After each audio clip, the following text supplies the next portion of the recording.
புதுக்கோட்டை மாவட்டம் அறந்தாங்கி அருகே அழியாநிலை தமிழ்நாடு வாணிய கழகத்திற்கு நெல் மூட்டைகளை ஏற்றி இறக்கும் லாரி உரிமையாளர்கள் வாடகை கட்டவில்லை என்று கூறி திடீர் போராட்டத்தில் ஈடுபட்டனர்.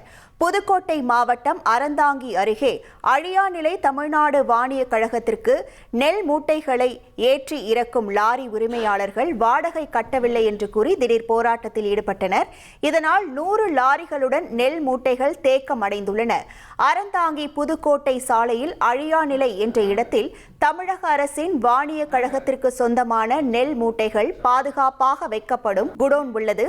அறந்தாங்கி மற்றும் சுற்றுவட்டார பகுதிகளிலிருந்து கொள்முதல் செய்யப்படும் நெல் மூட்டைகள் அந்தந்த பகுதிகளில் இருந்து அந்த குடோனுக்கு லாரிகள் மூலம் கொண்டு வரப்படுகிறது.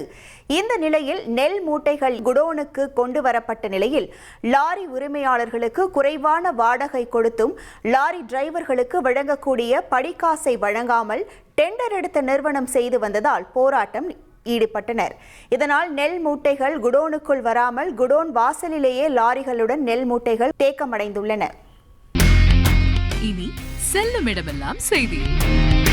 தந்தி டிவியின் வாட்ஸ்அப் சேனலை ஃபாலோ பண்ணினா செல்ல இருக்கும் இடமெல்லாம் செய்தி. இதோ QR கோட் இப்பவே ஸ்கேன் பண்ணுங்க, ஃபாலோ பண்ணுங்க.